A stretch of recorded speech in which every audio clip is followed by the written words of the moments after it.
Oak Tree Music Channel, Hannah Simpson, and we just got interrupted by a very helpful, another helpful Antipodean who wanted to take a picture of us, but we were like, no thanks. So I'm with Hester Brodie here on the Oak Tree Music Channel. Hi. So I'm going to pick up the question line from, what was the first photo you ever took? Right, that's quite difficult to remember, but I do remember some of my early photos had a lot of quality control stickers all over them because of the out of focus and blurry. Naturally, I remember that, going to Gemstone Resort and photographing my friends and they were all blue. Gemstone Resort. Okay, in your earlier years as a photographer, you were interested in heroin chic. Can you describe to me this period of your work? Well, yeah, I mean, what happened is, I kind of lost my way a bit in my late teens and kind of became a heroin addict myself. So I was quite interested in my perception at the time. I thought, when I sort of, came off drugs and started getting interested in photography again, that a lot of it was inspired by heroin chic, because that's kind of, I think, the media had kind of built that up and almost started, making us sort of think that about the fashion industry. But I kind of looked into it in a lot of depth over the next few years, and kind of realised that a lot of those photographers were shooting that had things that had nothing to do with that at all, and it was just how the media had kind of fabricated the whole thing. In what way? Well, I mean, like, for instance, Corinne Day was accused of sort of promoting and condoning heroin chic. I mean, maybe later on, possibly a bit in her book diary, but her early work where she was photographing models when she was a model herself, and then later photographed Kate Moss. Kate Moss was not a typical 1980s curvy, busty type model, and she was the first person to sort of say, look at this person. Kate Moss actually reminded her of herself when she was modelling. She was never chosen for jobs. She was skinny. She wasn't a typical, person. And she kind of looked at Kate Moss and said, this is absolutely beautiful. But then, of course, when the press got hold of it, they decided that because Kate Moss was quite, she was skinny, and I know that's not very PC, but the photo that she was accused of looking like she was on drugs. She just had an argument with her boyfriend that day, and she'd been crying, and it was a shoot for Vogue where she was photographed in underwear, and it was really not glamorous like Vogue was about. It just caused a sore, really. But when you kind of understand that, that's a gritty real life thing too, wasn't it? Yeah, but also to sort of show teenage sexuality, waking up and exploring that. It had absolutely nothing to do with what the media were trying to sort of say it did. And she actually had a nervous breakdown because she was accused of condoning paedophilia. Oh dear, yeah, that's pretty hard, isn't it? Yeah, definitely. What about some of the works from that period? You've got some with you today. Can you show us a few? Well, yeah, I mean, prior to me sort of finding out that knowledge, of course, I was kind of going by what the press was saying, and I shot something which was almost... well, I'll show you now. Yeah, show me what you've done there, and just discuss it if you like. Here we go. This is the photo. I sort of set something up where it's kind of showing somebody who's, kind of almost... the photo's almost kind of glamorous in a kind of downbeat type way. But also looking like it's very obviously ill. She has a bucket nose. And what were you thinking when you took the photo, and why did you choose this subject? Well, the commentary on it, really, I suppose, it would be it's about the glamorisation of heroin chic in the fashion industry, and I kind of wanted to take it a step further, I suppose. Make it very raw. Yeah. Because she's got the bucket, she's got the rip in her stocking, and she looks beautiful, but she can tell she's just blatantly sick as well, can't you? That's but the irony is, of course, like, the actual photo I think is very beautiful as well. I didn't really want that to come out, but it did. And it's a nice frame and pose, everything. Yeah, very interesting. Have you got any others from that period with you here today? From that period, well, shortly after that, I then shot this, which was kind of, I actually shot this in the basement underneath where we're standing right now. There's a massive car park under here, and it was completely organic. I didn't pose it. It's a photograph of my friend's daughter, who came round with her one day to deliver some sofas, because I was just moving into the flat where we are now, and she jumped out the window, and I'd been taking photos of the family anyway for a while, and she ran downstairs into the car park. It's a really bright day, and she just stood there, and that's her dad in the background actually, and I just saw it and I shot it. And when I got the photo back, because of the contrast, in it. She's in silhouette, and I remember showing it to somebody, and he kind of almost got the photo when I told him how old she was. And actually, at the time I thought she was 7, but she was 9. I find out now, but still, most people I showed it to found it quite disturbing, or it invoked memories. For me, it invoked memories. And it's very ambiguous, I think, in the ambiguity. Makes it accessible to a large audience because people see different things. Interesting, very, very interesting. Good work, I like it. So, next on my list of questions is tell me about your art school years a little bit more. Well, what were you doing here? Not much. After I did an art foundation, and I moved to Bristol to do a fine art and social context course, and I basically was there for about 3 months, I think, and then I left.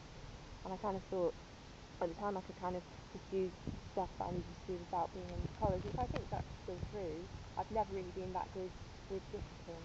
Maybe for the first couple of years when I came to Britain, I went back into college, but generally after that, sometimes when I've been doing bits and pieces, I've never been able to cope with like modules or having to do writing. Like for me, it's just a drag. I really like doing the work, but and it's nice being around creative people, but that's basically it. So I'm not quite sure what to say about that. But I have been in quite a lot of different colleges and things, but I don't know. Wonderful.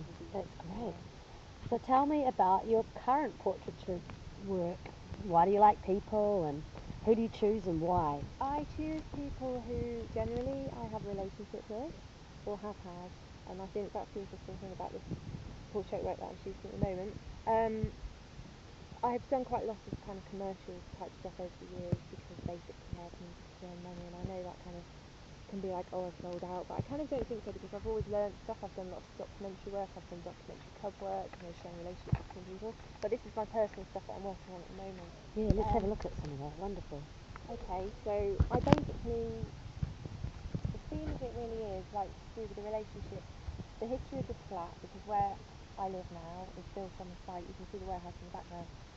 Years ago when I first moved here, when I was 18, it was an abandoned warehouse next door, and it had a system there. I kind of think it'd be a great place for a free party or an art studio, and then bizarrely years later I ended up being given a housing association flat, and I had no choice but to take it, and I found it soul destroying, as I sometimes do with some of the work I've shot over the past few years, to be honest. It is all about being an artist. I know a lot of songs I write, I'm just like feeling so emotional at the time, and I'm like, ah.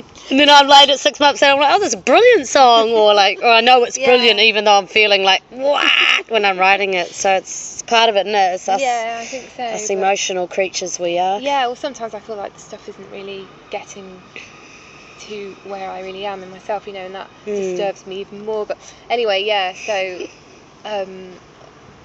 the portraits. Well, basically, I have completely forgotten what I was talking about now. You'll have to Sorry, I went off and I bubbled over there and distracted us with some of my bubbly, probably. Let's see those photos. Let's just flick through each one and see what they're about. So who's this character? This is somebody who I was involved with a long, long time ago, and it was really odd. I ended up kind of getting back involved with him a year ago maybe, and I just happened to have the camera one day because I was actually doing a photo shoot for somebody who lives around the corner from him, and I stayed over the night, and it was on a Sunday morning. I said I've just got to go around the corner and do that wonderful sort of intimate shot you get when you're sort of dating them and you're kind of having a thing, and he's posing, and it's a strong picture, isn't it? Well, what's interesting is I came back round after I'd done the photo shoot around the corner, and I said, I'll just take your photo. And the thing is, where I've been a drug addict, I've lost a lot of people, and I think when I got clean, it was very important for me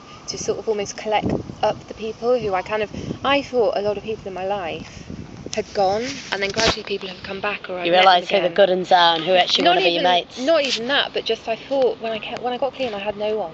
Like everyone had gone, and it was like everything changed, and I felt this massive sense of loss for a long, long time. And gradually, as people have come back, I've had to, I suppose, almost capture them or something with the camera. I think that's what I've been doing. And I love it. Yeah, that's awesome. Well, Nat Golden obviously kind of has done the same thing. Maybe that's partially why I'm doing this Muppety channel. Like I'm just sort of capturing up something. It's memories as well. And, good. But I mean, Nat Golden, obviously, her whole work is based around this concept of like photographing people because, she originally lost her sister who committed suicide when she was Is this the heroin chick lady or another one? No, this is somebody else, Nan Golden. She did a book called The Bowels of Sexual Dependency. Okay. And it's an amazing book, and it photographed, she was the first person to really do intimate photography, photographing her inner circle.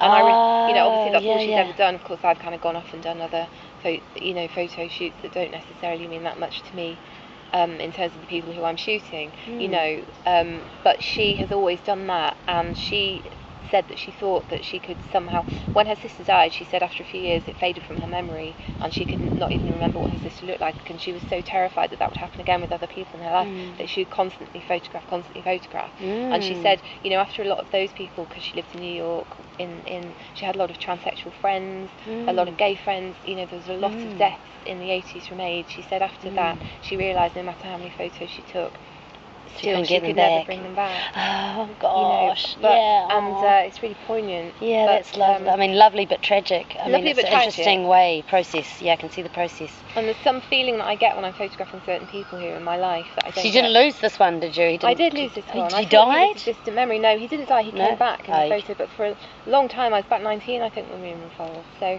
And you found him again all these years later. Yeah. So and it was almost like, and it was organic, the process. And who's this character here? This is my ex-boyfriend who I actually thought he was dead. And then he contacted me after 10 years. Bless, and he's got a camera there as well, so he's a photographer well, too. he came to stay randomly in my flat for a few weeks, and interesting. I took the photo then because, again, I remember wandering around London a few years ago, almost thinking every other person was him, which is I something know what that you mean. do. You do that, yeah, I do that. I've got an ex. I sometimes talk about him on the channel, Joe Shepherd, but it's 10 years ago now. But I've written the song Red Shoes. Still collaborating some of the things around when we broke up and around now and being here and him being in New York and me thinking about apocalyptic ideas and all of this craziness. But yeah, it's like an ongoing process, isn't it? I think rather. It comes and it goes. Yeah, it does, doesn't it? And it's just sort of everyone writes and captures about love, isn't it? People are interested in their loves and their lost loves. And his mum had just died, and I think that's probably why he looked so sad. Yeah, you got the sad. His mum had literally just died. He was only going to come and stay for like one night, and he ended up staying for a couple of months, really, not with me all the time. But, and it was funny because I was with him when his dad died. So. Bless. So lots of memories there. But people who have died, this is my friend Emma. Oh God. She died a couple of months ago. I shot that in 2008, I think, and it's obviously now 2013. And she was a friend and everything, but. The big thing about where I live at the moment is to do with how many times I've tried to leave because I felt so institutionalised when I moved in here, and I used to rather than be able to, I couldn't cope with living in my flat. I would go and stay with people, so I used to stay with Emma a lot in London, nice. Almost to escape the reality. Yeah, I love that about staying out here with friends because I couldn't cope with living in this place that used to be a beautiful old warehouse, and now it's an institutionalised, almost I felt like it's a prison cell. And I feel like I'm liberating myself through doing this work, really. It's lovely. Because the whole story of why I live here. And so Emma died of. Emma died. Do you want to talk about? It was drugs. Yeah. And her body was so weak already that it couldn't take any more. Yeah. So the moral of sort of some of Hester's work, I think, to sum up, is this sort of recovery journey as well, I think, and different people. So take what you will from that. What have we got next on the? You want more portraits? Yeah, definitely. Keep flicking through them. I love it. It's beautiful. Evelyn. Evelyn. So I don't know why I'm laughing because it's not funny at all. But I'm just because I'm talking about death so much. It's all right. Evelyn died in January, and she was a friend of mine, and she had cancer. Yeah. She didn't have cancer when I shot this. I shot this in maybe 2006, something like that. But I remember when I shot it because she was always very glamorous and always took a lot of effort around her image, which I don't really do myself so much as I do sometimes. But she looked great all the time, And when I shot this, I remember showing it to her, and she said, "Thank you for showing me how I really am." And I think that's kind of important because she's smoking in it and everything. She's I don't think she necessarily thought it was flattering. I don't think my work is flattering necessarily. I like that about it actually. That she's obviously a glamorous, beautiful lady, but she's got a very stern sort of look and looks a bit raw as well. Yeah, I like that. And maybe at that time in her life she wasn't having too good a time. I'm so not quite hard. sure. Yeah, let's see what else you got. Just flick through them quickly, and I'll ask you my last. That's a friend who I used to go and stay with. He lived in a high rise in Battersea, and I would stay sometimes. Again, always trying to escape my own reality, you know. He was lovely. Jim, It's good. Yeah. friend. Love it. That's Ali, who I considered doing a flat swap with, she's coming around later actually. Cute flat there. We decided not to do the flat swap, but we're really good friends. And that's her in her flat. Oh, That's beautiful. Fran that I remember knocking on her door and turning up with a rucksack once and staying there, and I was at the time kind of in a very obsessive place around a man, and I was really almost very physically ill, very mentally ill. Yeah. And I remember Fran making comments about how it was like I was homeless. And it kind of was. It's like even though I lived here, I used to turn up in all these different places. They're like la la la. Yeah. Fran's been a friend of mine for 12 years. Interesting. And this one? John, who I've known, I think he was one of the first people I met when I moved here, and that was 18 years ago. I like it in the building. Sort of very... You can see the warehouse again, it's very faint in the background. I shot that in my flat. Oh, lovely. I've known him for a long time. Oh, that's at the top. Oh, we've got heaps. We've got so much work here to flick through. Gosh, I'll ask another question, and then I've done that pretty much. How do music and photography mix for you? Well, for a start, I find them both therapeutic in their different ways. I think photography is much more personal. I'm working through stuff that's personal and it's challenging and it's painful. Mixing, I just love music. I mean, that was my other love. When I moved here, I knew there was a big free party scene. You know, I grew up with a lot of classical music. I was classically trained in piano. My sister had trained in opera. But when and all my friends were in bands, and I hung out with all the guys who were like guitarists and all that when I was a teenager. When I found techno music, I just thought it was the most beautiful thing I'd ever heard. And I just kind of, when I was very young, I really wanted to learn how to mix then, and I'd run into record shops and start singing songs I'd heard at free parties on the weekends and ask them what they were, and you know, I don't know. Wonderful. Yeah. Hey, I'm going to have to probably call the interview there, but I might come back to Hester at a later date because I've just realised I've got to get off to my other job, which I'm not really that interested in. Ka kere anō. Thank you, Hester, for chatting with me. You're welcome. Thank you for your time and patience. It's my pleasure.